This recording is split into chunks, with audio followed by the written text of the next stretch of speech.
C'est l'heure de vous informer, mesdames et messieurs. Bienvenue à ce bulletin d'information.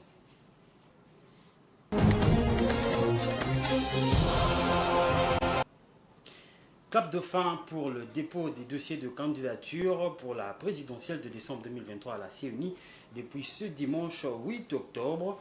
Au total, 24 dossiers de candidature ont été déposés au bureau de réception et de traitement des candidatures selon la centrale électorale.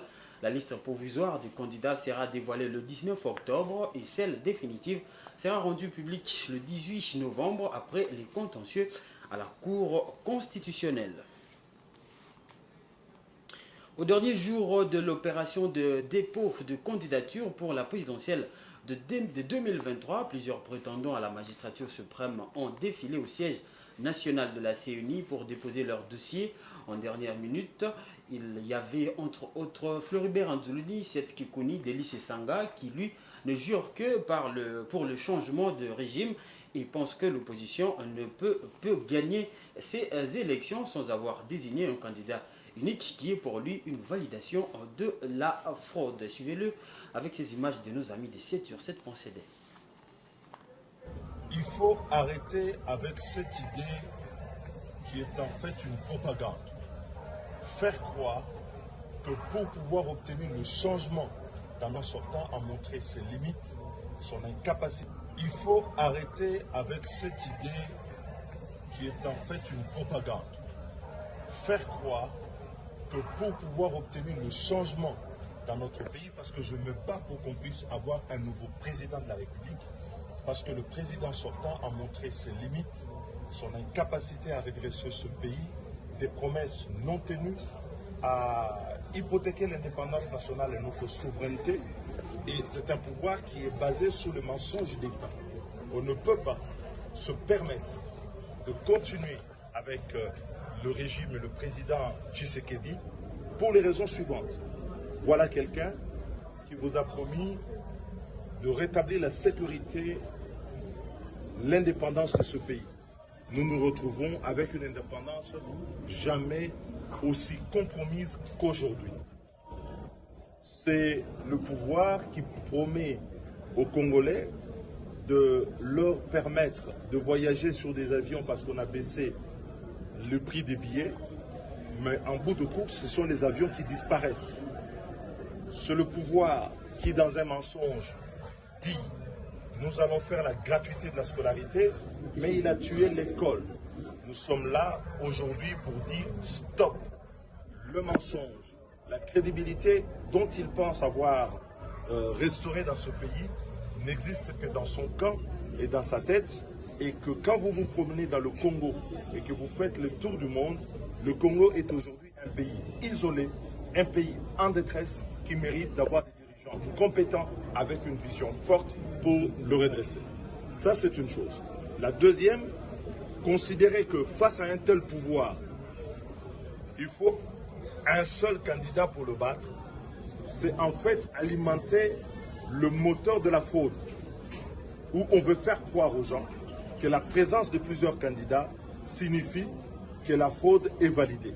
Moi, quand je rencontre les Congolais dans les lois là-bas, où nous avons un capitalisme... On va quitter la politique pour parler d'autre chose. À présent, la République démocratique du Congo participe depuis ce dimanche 8 octobre à Arusha en Tanzanie aux travaux de la réunion extraordinaire du Conseil sectoriel de la Communauté d'Afrique de l'Est sur la coopération en affaires de défense.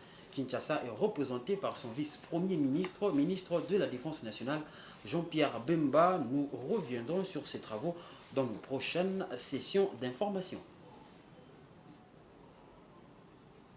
Et puis au-delà de nos frontières, après une année de croissance économique en berne, l'Afrique subsaharienne devrait connaître des perspectives plus réjouissantes en 2024, selon la directive générale du Fonds monétaire international, FMI en sigle, Kristalina Georgieva. Selon la directrice générale du FMI, Kristalina Georgieva, le FMI prévoit une légère croissance de 3,5% en 2024 contre 3,1% en 2023. Un rebond attribué à une augmentation des investissements, le tourisme et le commerce. Suivez. Dans un discours prononcé le 5 octobre à la veille des assemblées annuelles du Fonds monétaire international et de la Banque mondiale qui se tiendront du 9 au 15 octobre au Maroc, Kristalina Georgieva, directrice générale du Fonds monétaire international, a déclaré que la croissance en Afrique subsaharienne devrait s'accélérer à 3,5% en 2024 contre 3,1% en 2023. Des perspectives attribuent un certain nombre de facteurs, notamment un rebond du tourisme et du commerce ainsi qu'une augmentation des investissements.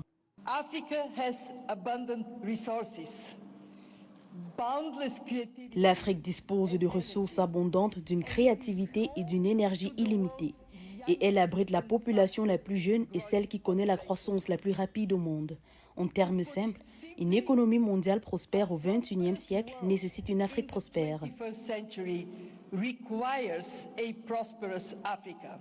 Les conditions de croissance restent cependant insuffisantes pour réduire l'extrême pauvreté. Selon la Banque mondiale, l'Afrique subsaharienne concentre 60% de l'extrême pauvreté mondiale avec 390 millions de personnes concernées. Pour endiguer le fléau d'ici la fin de la décennie, chaque pays de la région devrait connaître une croissance économique annuelle de 9%, une barre assez élevée pour des pays dont la croissance du revenu par habitant ne sera que de 1,2% en 2024. Africa also makes the strongest case for building economic resilience. The COVID-19 pandemic. L'Afrique est également le continent qui plaide le plus fortement en faveur du renforcement de la résilience économique. La pandémie de Covid-19, la guerre menée par la Russie en Ukraine, les catastrophes climatiques, la crise du coût de la vie, l'instabilité politique, tels sont les nombreux visages d'un monde sujet au choc. C'est en Afrique que leurs impacts se manifestent le plus, tout comme la nécessité impérieuse de mieux nous préparer à ce monde.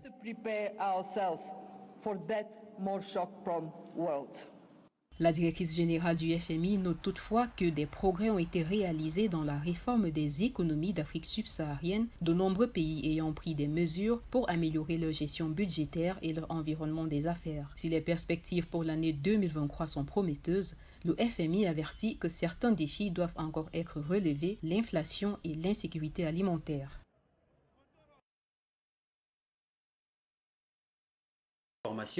Merci à vous de l'avoir suivi. Un autre rendez-vous de l'actualité, c'est à 19h avec la grande édition sur Géopolis Télévision qui vous sera présentée par Patrick Ilunga.